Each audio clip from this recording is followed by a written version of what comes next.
Enggak. Assalamualaikum warahmatullahi wabarakatuh. Waalaikumsalam warahmatullahi wabarakatuh.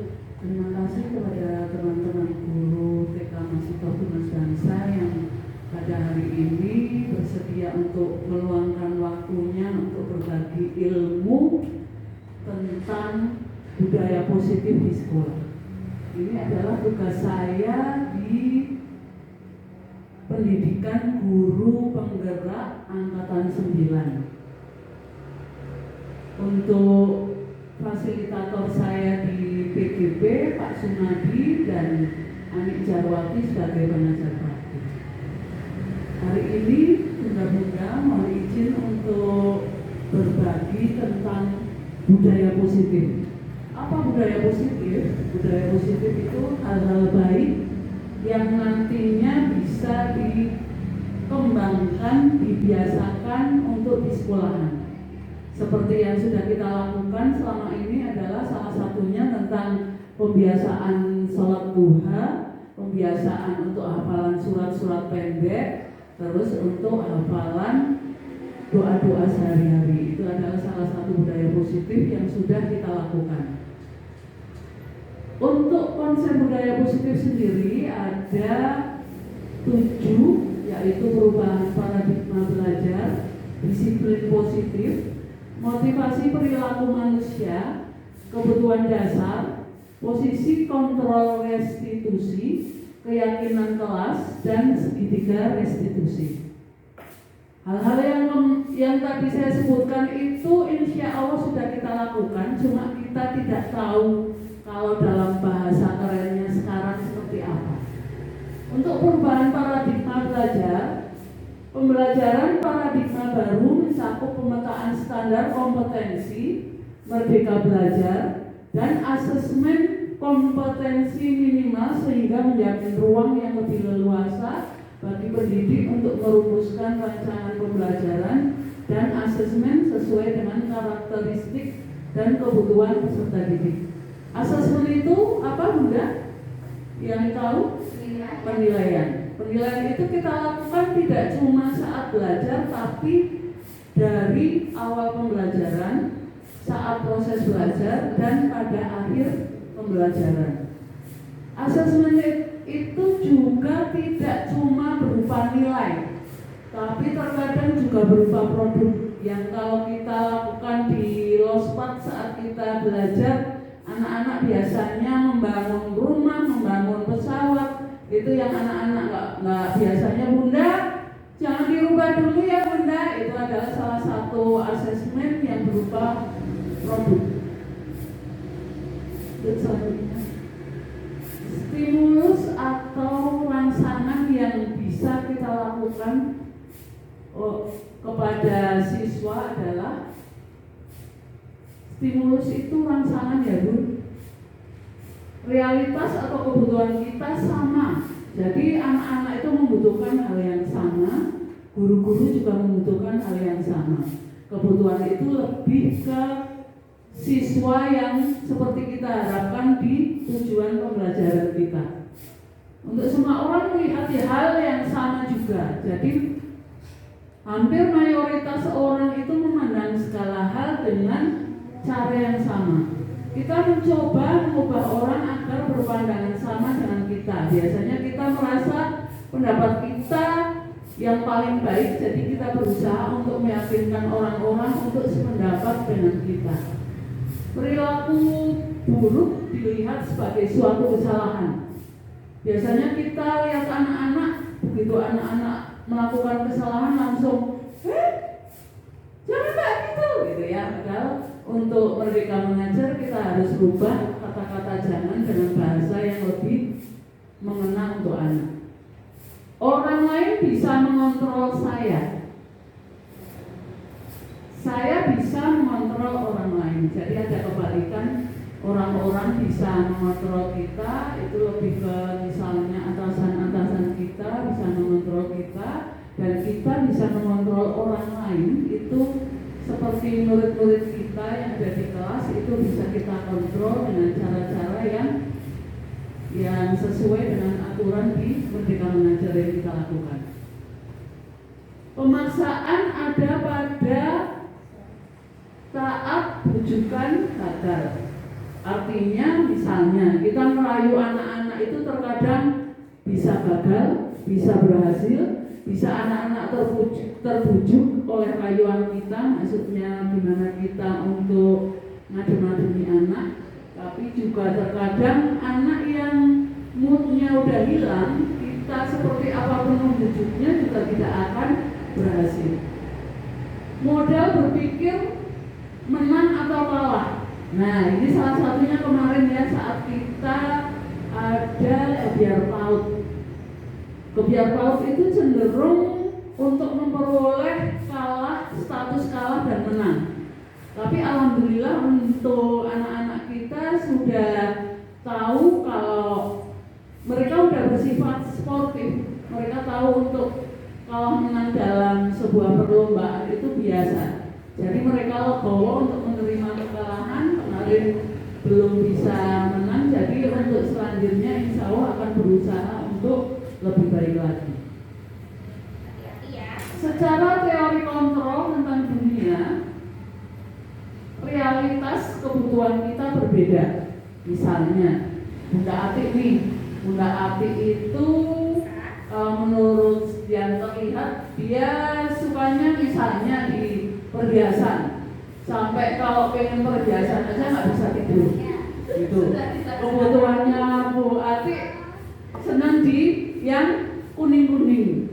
Terus misalnya di Bunda Ulfi itu kebutuhannya juga berbeda, karena misalnya karena dasarnya anak-anaknya sedang kuliah, jadi berpikirnya setiap apapun dia berpikir untuk kebutuhan anak terlebih dahulu dipenuhi, setelah itu untuk kebutuhan yang lain. Begitu ya Bunda ya?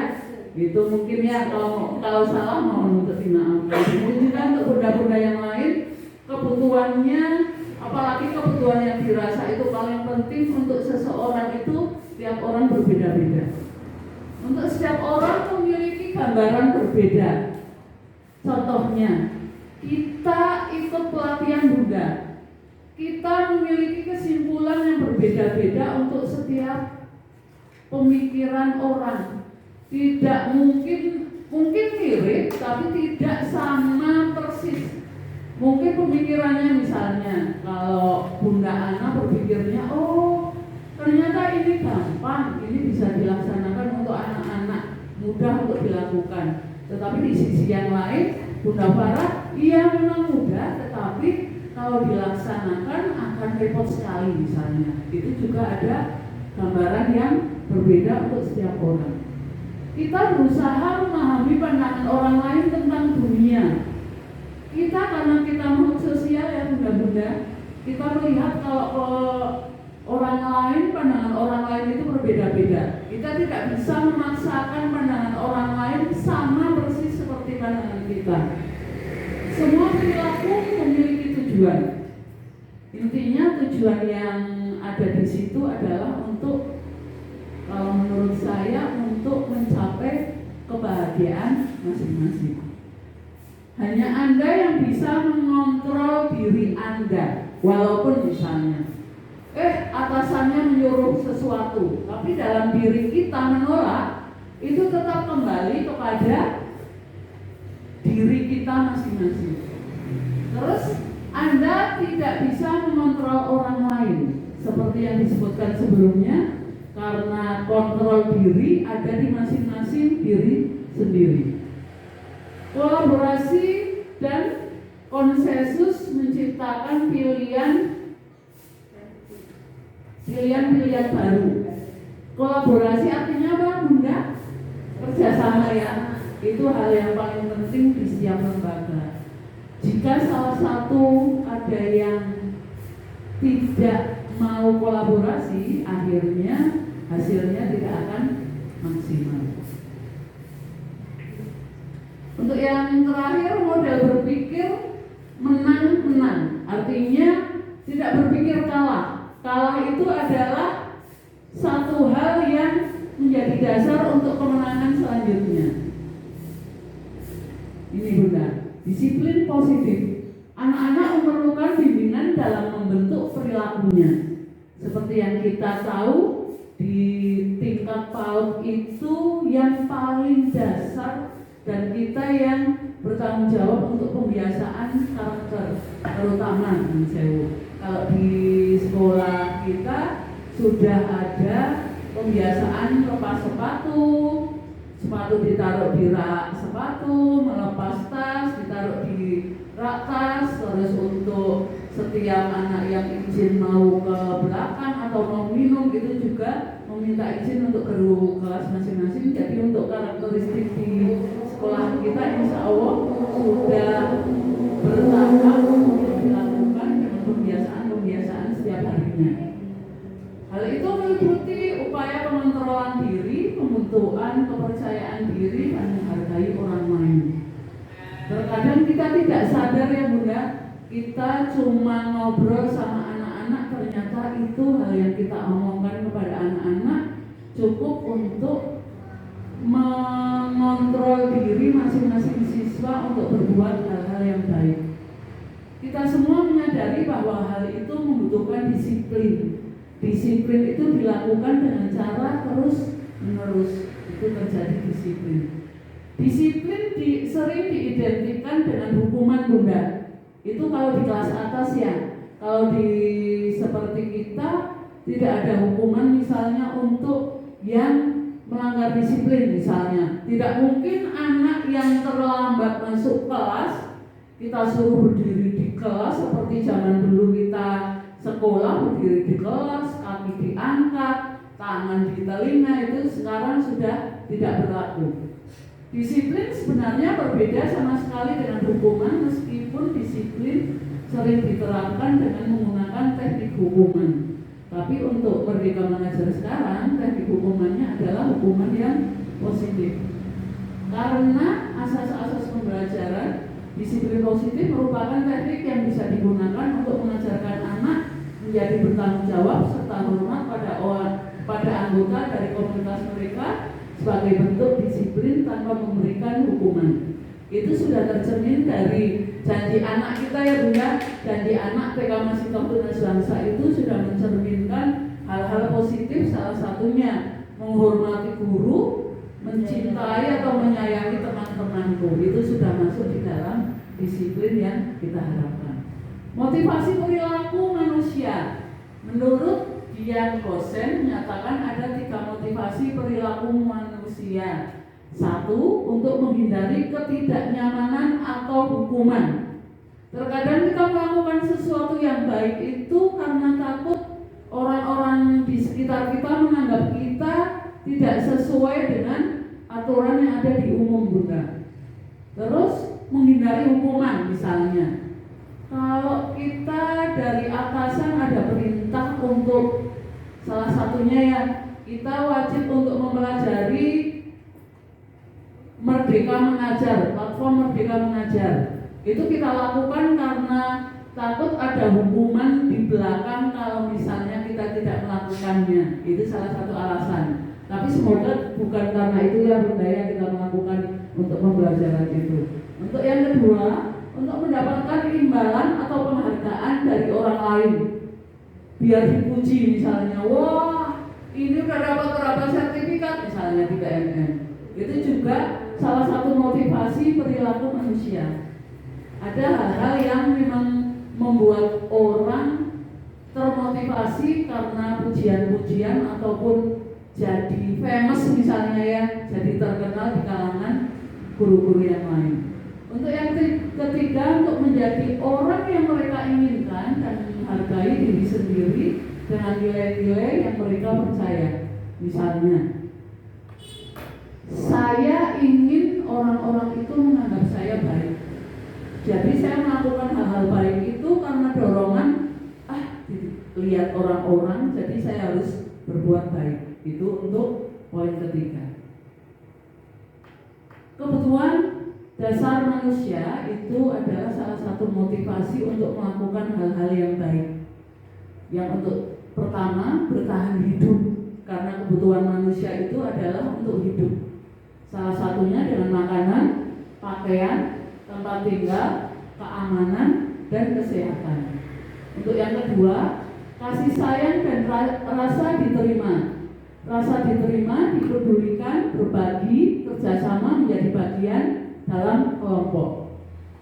Hal yang terjadi, Bunda, itu misalnya kasih sayang dirasa kurang, misalnya untuk murid kita ya, kalau kita membuat kelompok, tapi salah satu murid kita ternyata tidak ada yang mau jadi kelompoknya. Itu adalah rasa kasih sayang dan rasa diterima dari murid kita. Ternyata dia tidak merasa ada kasih sayang dari teman-temannya dan dia merasa tidak diterima di kelompoknya.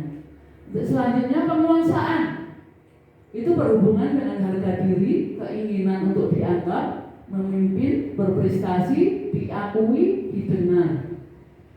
Terus untuk kebebasan, itu berhubungan dengan mandiri, memiliki pilihan, mencoba hal-hal yang baru. Itu kebebasan menurut kebutuhan dasar manusia. Untuk kesenangan, yang biasa kita lakukan, Bunda, kalau kita sudah merasa capek, sudah boring, kita lakukan hal-hal yang menyenangkan, diantaranya piknik, bermain, humor, guyon-guyon. Kalau kita setelah KBM selesai ya Bunda ya, itu bisa merefresh untuk pikiran kita.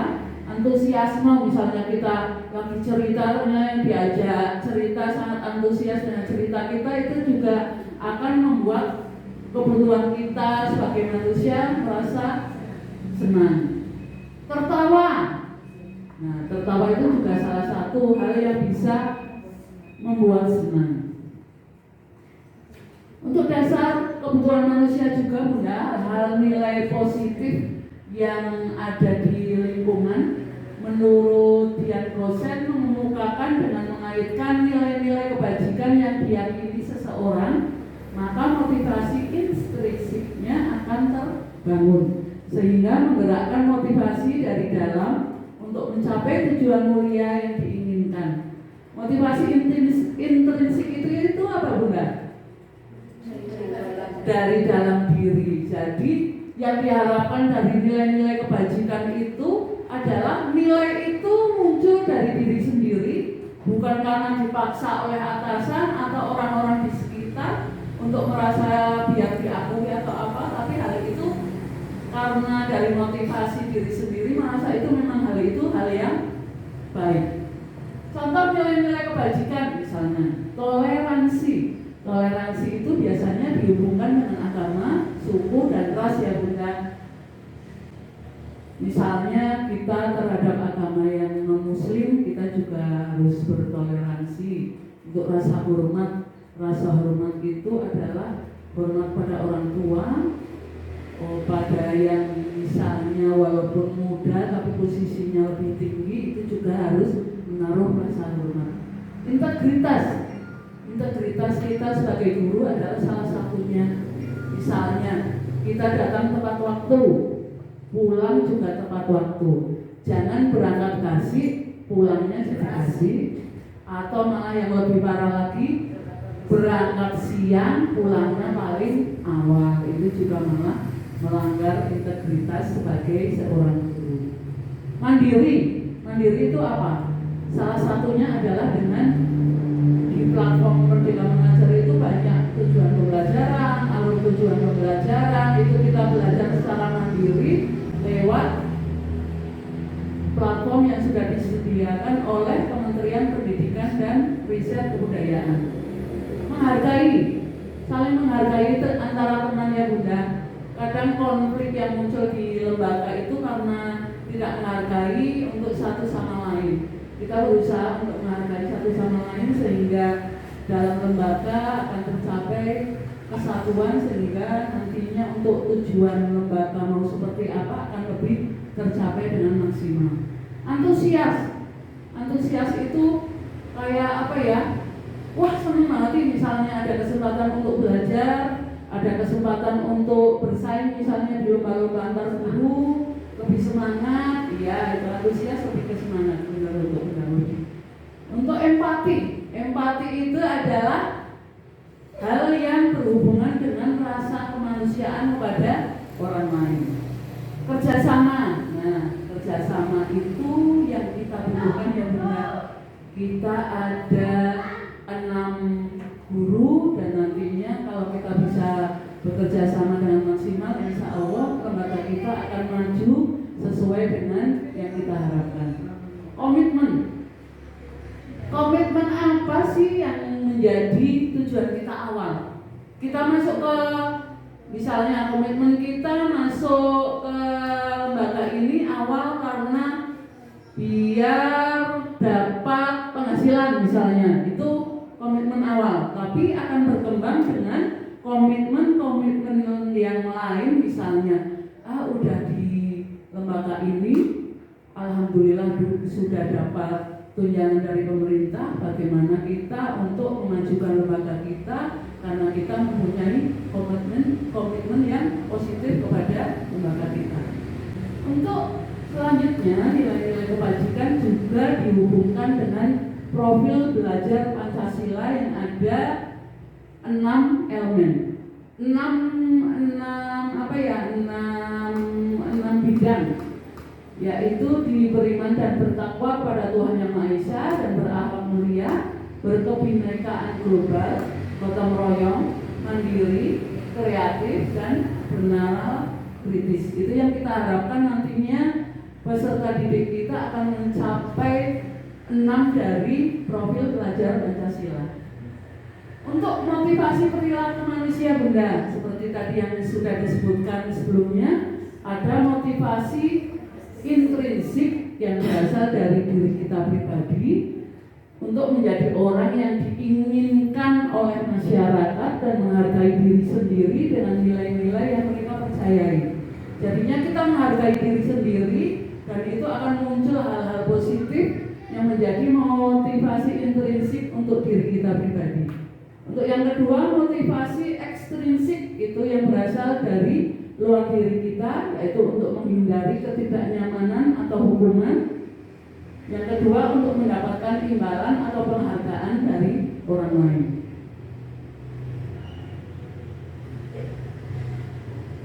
Untuk hukuman, konsekuensi, dan restitusi. Hukuman itu kalau yang seumuran dengan saya mungkin dulu waktu masih SD atau SMP itu hal-hal tersebut terjadi ke diri kita. Hukuman itu biasanya tidak terencana. Tiba-tiba misalnya ada anak yang misalnya kalau di SD itu tidak memakai sepatu hitam, itu tiba-tiba gurunya memberi hukuman untuk berdiri terus menghormati bendera selama beberapa menit. Itu kadang memang munculnya otomatis tidak direncanakan karena ada kejadian yang pada hari itu terjadi. Murid tidak dilibatkan. Hukuman itu adalah berasal dari guru, bukan dari murid. Bersifat satu arah karena munculnya dari keputusan guru untuk memberi hukuman kepada muridnya. Berupa hukuman fisik atau psikis. Fisik itu lebih ke misalnya seperti yang tadi saya sampaikan, menghormati bendera selama beberapa menit, berdiri di kelas. Terus kalau secara psikis itu biasanya ejekan-ejekan atau kata-kata yang keras. Misalnya kalau di model yang pembelajaran merdeka mungkin sudah tidak terjadi atau jarang terjadi. Misalnya terus dengan nada keras itu merupakan salah satu dari hukuman psikis. Apalagi kalau dia sudah menyerang ke latar belakang keluarga, itu sangat akan menyakitkan dan dianggap hukuman bagi murid. Untuk konsekuensi itu lebih terencana, tapi itu juga dibuat oleh guru. Disepakati sesuai aturan yang sudah berlaku. Jadi sudah ada peraturan sekolah, konsekuensi dibuat dengan dasar dari peraturan sekolah. Murid dibuat tidak nyaman karena itu adalah keputusan dari pihak sekolahan. Sikap guru selalu memonitor murid Jadi guru karena sudah ada konsekuensi di dalam peraturan itu, dia melihat ke murid-murid yang melanggar yang siapa, dan murid-murid yang mematuhi peraturan itu siapa. Dan yang paling lebih ramah untuk masa sekarang bunda-bunda itu adalah restitusi. Restitusi itu adalah proses menciptakan kondisi bagi murid untuk memperbaiki kesalahan. Itu terjadi di jenjang PAUD itu, walaupun kita belum tahu kalau itu namanya restitusi, itu sudah biasa kita lakukan bunda. Misalnya ada anak yang berantem, kita ajak duduk bersama, ditanyakan kenapa berantem, masalahnya apa, yang memulai duluan siapa, dan untuk selanjutnya anak-anak yang melakukan kesalahan itu kita buat untuk menyadari kesalahannya dan tidak akan mengulang untuk di waktu-waktu selanjutnya. Untuk proses yang kedua untuk restitusi adalah proses kolaboratif yang mengajarkan murid untuk mencari solusi dari permasalahannya sendiri. Restitusi itu biasanya diawali dengan keyakinan kelas bunda. Sudahkah bunda-bunda membuat keyakinan kelas? Biasanya ada di depan ya bun, di awal pembelajaran, tapi yang kita mungkin belum buat keyakinan kelasnya belum secara tertulis. Biasanya kita, ayo anak-anak, hari ini kita mau buat keyakinan kelas. Apa yang akan disepakati kelas kita hari ini? Misalnya, bermain bergiliran, membuang sampah pada tempatnya. Misalnya itu yang ada di keyakinan kelas adalah usulan-usulan dari siswa masing-masing kelas. Monggo untuk bunda-bunda nanti bisa dilaksanakan di kelas masing-masing dan dibuat serta ditempel berupa tulisan untuk kelas masing-masing. Ada 5 posisi kontrol bunda. 5 posisi kontrol itu adalah posisi kita sebagai guru, yang satu sebagai penghukum. Contohnya misalnya ada anak yang salah, langsung kita hukum tanpa melihat atau mendengarkan alasan anak itu kenapa melakukan kesalahan. Terus untuk membuat rasa bersalah misalnya, kita buat seperti ini misalnya percakapannya. Bunda, tolong ya kalau misalnya kayak gini terus nanti bunda bisa dimarah sama ibunda dari anak yang melakukan kesalahan misalnya. Terus sebagai teman, kita memposisikan diri kita sebagai teman, mengajak ngobrol anak tanpa menyalahkan atau memberi solusi atas kesalahan yang dibuat oleh anak. Pemantau kita cuma melihat anak-anak itu melakukan kesalahan atau tidak. Untuk yang manajer, ini yang paling tepat untuk dilakukan di sekolah kita, karena manajer itu dia bisa membuat anak-anak itu sadar akan kesalahannya, meminta maaf, dan melihat apakah dia itu sudah melanggar keyakinan kelas yang sudah dia buat, mereka buat bareng-bareng, terus nantinya tidak akan mengulang kembali kesalahan yang sama. Ini ya, tadi seperti yang saya sampaikan tadi, sebagai penghukum misalnya, berdiri di depan kelas selama 30 menit. Pembuat merasa bersalah, berapa kali ibu guru mengingatkan kamu selalu saja mengecewakan ibu misalnya. Sebagai teman, ayo dong ikuti peraturan sekolah, tolong bantu ibu guru supaya tidak mendapat teguran dari kepala sekolah. Lain kali jangan diulangi lagi ya.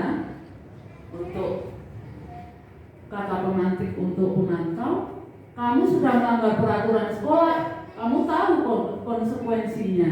Selesai pembelajaran, kamu harus membersihkan kelas dan jangan diulangi lagi. Sementara untuk manajer, apakah kamu tahu kesalahanmu? Lantas bagaimana kamu akan memperbaiki kesalahanmu ini? Jadi anak dibuat untuk sadar akan kesalahannya masing-masing. Nah, untuk keyakinan kelas yang nantinya akan dibuat juga, mengapa keyakinan kelas kelas bukan peraturan kelas, karena peraturan kelas itu biasanya muncul dari satu pihak saja, yaitu dari guru. Keyakinan kelas itu bersifat abstrak, pernyataan yang dibuat universal, biasanya secara umum. Pernyataan dalam kalimat positif, jadi tidak ada kata tidak membuang sampah sembarangan, tapi kita rubah menjadi kalimat positif, membuang sampah pada tempatnya. Misalnya kata negatifnya tidak jalan-jalan selama pembelajaran, kita ubah menjadi duduk tenang atau memperhatikan saat guru menerangkan.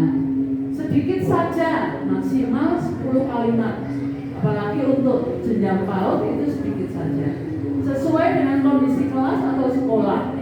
Jadi disesuaikan dengan budaya pembelajaran kita, Bunda. Semua warga kelas atau sekolah itu dilibatkan. Jadi keyakinan kelas dibuat antara guru dengan semua siswa, dan kita sebisa mungkin bisa usulan untuk murid-murid kita bisa dimasukkan di dalam keyakinan kelas, dan yang mirip-mirip akan kita kelompokkan dalam satu kalimat. Untuk yang terakhir, Bunda-bunda, ini adalah segitiga restitusi. Seperti yang Bunda lihat kemarin, saya kemarin sempat untuk mempraktekkan kepada anak. Segitiga restitusi itu terdiri dari 3 tahap. Menstabilkan identitas. Intinya kita menyampaikan kepada anak yang melakukan kesalahan bahwa tidak ada manusia yang sempurna. Setiap orang pernah melakukan kesalahan. Jadi kita tidak memandang anak bersalah, tetapi anak sendiri nantinya yang akan mengatakan dirinya memang bersalah.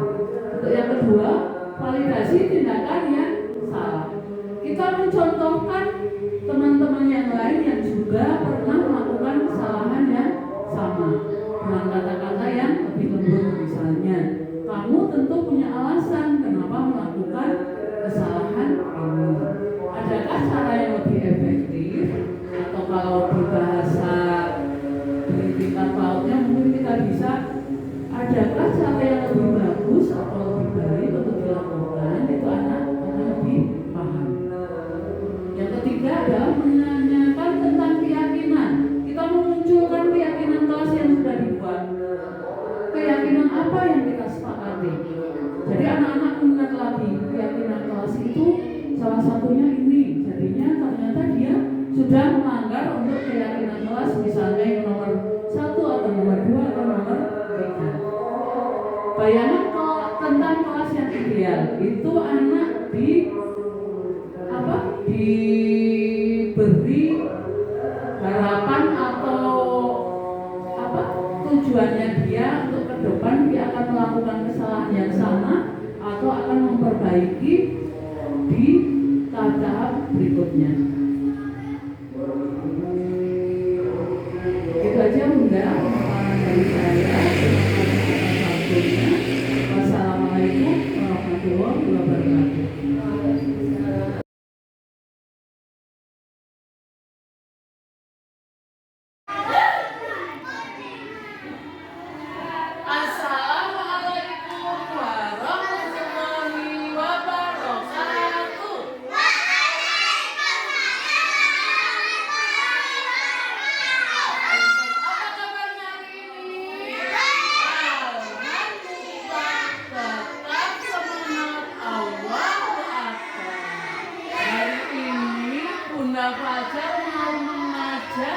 Kalian semua untuk membuat keyakinan kelas. Apa deh?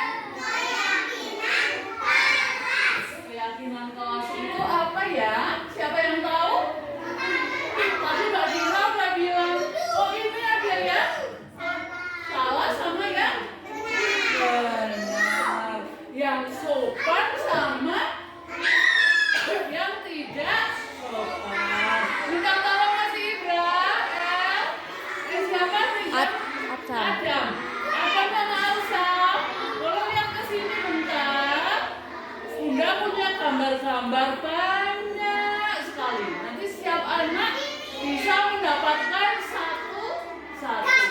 Tapi sebelumnya, kalau keyakinan kelas, biasanya kalau kita mainannya harus diapain ya dek setelah main? Dibereskan. Tasnya dicantol ke di mana? Terus kalau mau ke kamar kecil izin lo Pak ke siapa ya? Ke bunda. Sepatunya ditaruh di mana? Nah, apa namanya? Nah, sepatu. Terus tasnya, pintar, tasnya ditaruh di cantolan di rak tas. Terus kalau menemukan sampah, ini kok berantakan sekali. Sampahnya ditaruh di mana Mas Siapa? Sampahnya taruh mana Mas Davi? Mas Davi, kalau menemukan sampah diambil terus ditaruh di mana? Di tempat sampah. Bunda punya gambar ini. Siapa yang udah bisa baca? Coba dibaca.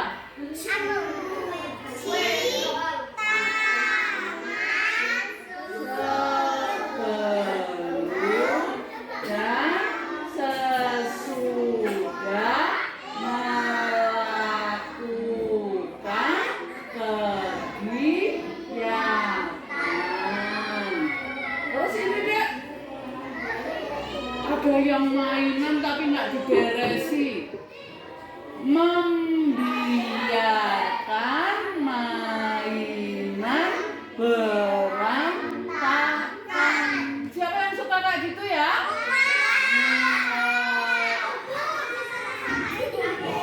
Iya, ini apa ya? Bu, dibaca?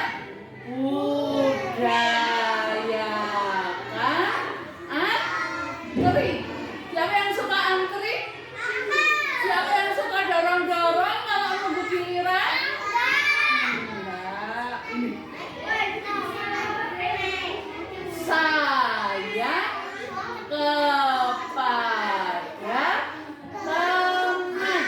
Siapa yang sayang kepada temannya? Oke banget. Membantu teman. Siapa yang suka bantu temannya?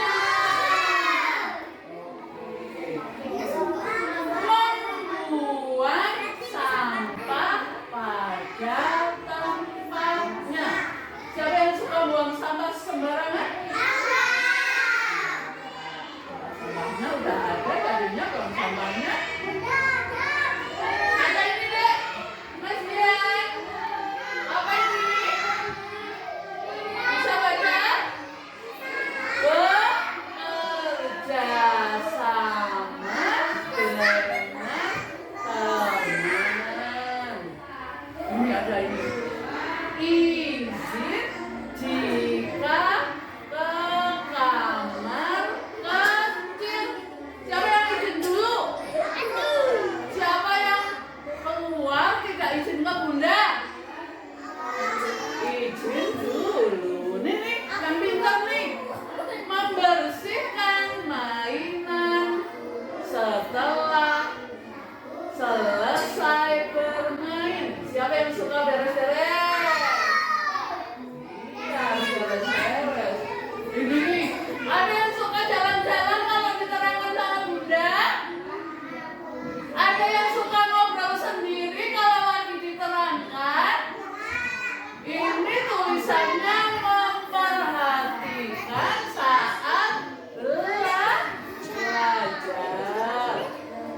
Ini lagi ada berdoa sebelum dan sesudah melakukan kegiatan. Siapa yang suka berdoa?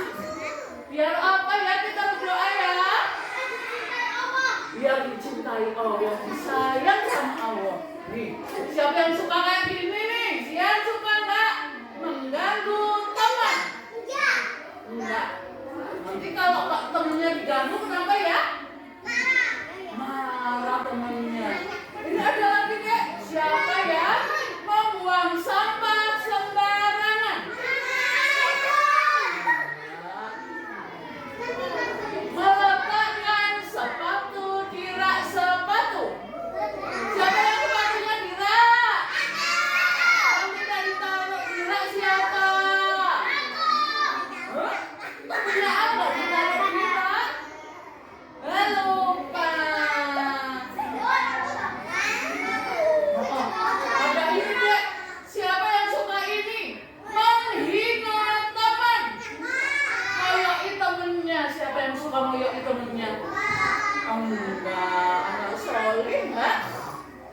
Mana temennya? Ini nih. Berebut mainan. Siapa yang suka berebut mainan? Berebut mainan ayunan. Berebut mainan kopi diputar. Boleh nggak? Nggak boleh. Terus kayak berkata tidak sopan. Siapa yang suka ngomongnya nggak sopan? Suka marah-marah? Nggak ada yang di TK Tunas Bangsa suka marah-marah, ya? Oh, kalau yang bilang saru nanti dicatat sama malaikat. Nih, siapa yang suka berangkat sekolah tepat waktu?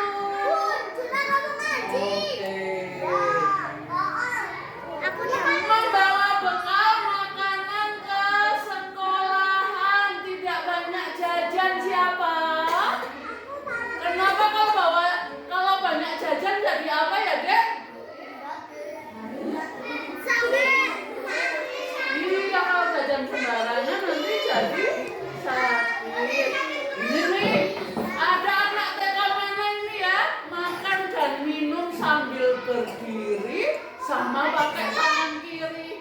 Boleh nggak ini?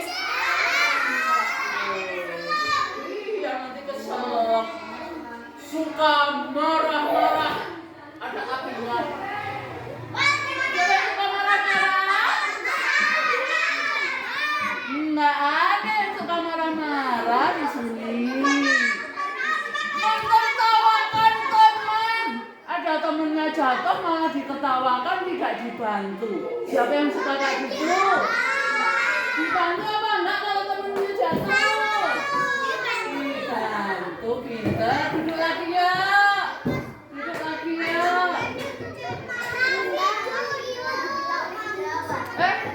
Nggak boleh ya. Mampus itu apa sih artinya? Saru. Jadi tidak boleh dikatakan. Ini Dek. Berkelahi dengan teman. Siapa yang suka berkelahi? Devi suka berkelahi? Oh, nggak suka berkelahi. Ada yang suka Bunda. Suka menangis siapa?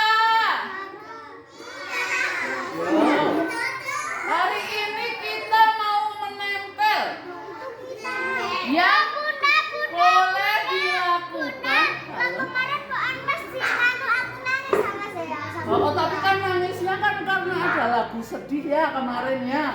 Kalau tidak tanpa sebab tiba-tiba menangis itu tidak boleh. Nanti caranya, Mas Adam, perbuatan yang baik ditempel di keyakinan kelas. Perbaikan yang tidak boleh dilakukan ditempel di yang warna merah yang bukan keyakinan kelas. Anteng-antengan Bunda tunjuk satu-satu.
Dipilih Mas Davi. Warna merah. Warna merah buat ini yang warna hijau. Itu baik atau buruk ya? Baik, berarti yang warna hijau yang baik. Tertawakan teman, boleh ya? Ini sayang kepada teman.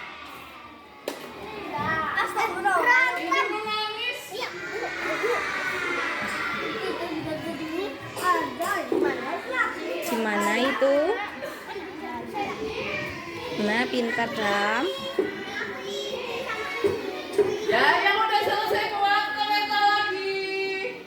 Lemnya taruh tempatnya lagi.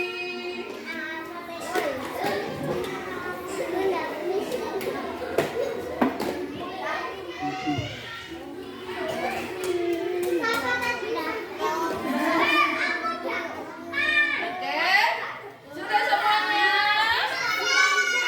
Nanti ya, WCN nanti. Ya Mas Davi, silakan duduk. Silakan duduk.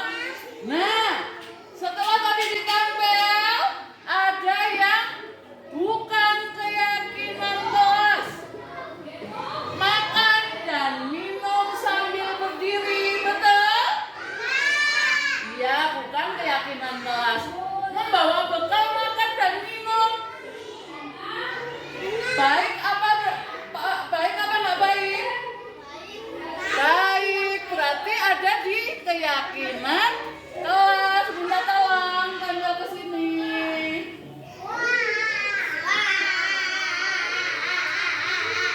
Oke, terus lagi dek, berbicara tidak sopan. Bunda di sini. Betul. Berebut mainan. Di sebelah sini benar. Benar. Berkelahi dengan teman. Iya di sini. Bukan tidak keyakinan kelas. Membiarkan mainan berantakan. Ya. Sering menangis. Tidak baik. Berarti ada di bukan keyakinan kelas. Mengganggu teman. Tidak keyakinan kelas ya. Suka marah-marah. Tidak keyakinan kelas. Membuang sampah sembarangan. Tidak. Menghina teman. Tidak. Mentertawakan teman. Tidak. Pintar semuanya. Terima kasih yang tadi udah nempel di bukan keyakinan kelas. Terus yang di keyakinan kelas deh. Coba kita baca. Berangkat sekolah tepat waktu. Benar. Cuci tangan sebelum dan sesudah melakukan kegiatan. Benar. Budayakan antri. Benar. Berdoa sebelum dan sesudah melakukan kegiatan. Benar. Membantu teman. Benar.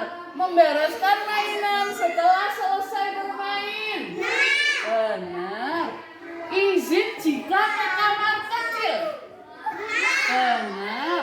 Membuang sampah pada tempatnya. Benar. Sayang kepada teman. Benar. Memperhatikan saat belajar. Benar. Meletakkan sepatu di rak sepatu. Benar. Bekerja sama dengan teman. Benar. Membawa bekal makan dan minum. Benar. Oke semua. Terima kasih. Kita sudah membuat keyakinan kelas. Keyakinan kelas itu setelah dibuat berarti besok-besok harus dilaksanakan. Diingat-ingat, oh kata Bunda kalau ke sekolah harus tepat waktu, jangan terlambat. Jadinya kalau tidur tidak boleh lamban. Cuci tangan sebelum dan sesudah melakukan. Setiap mau makan cuci tangan dulu, sesudah makan cuci tangan dulu. Antri deh, tidak berebutan. Diingat-ingat semua besok kalau melakukan kesalahan harus ingat lagi. Iya, pintar. Ya, oke. Besok-besok siap melaksanakan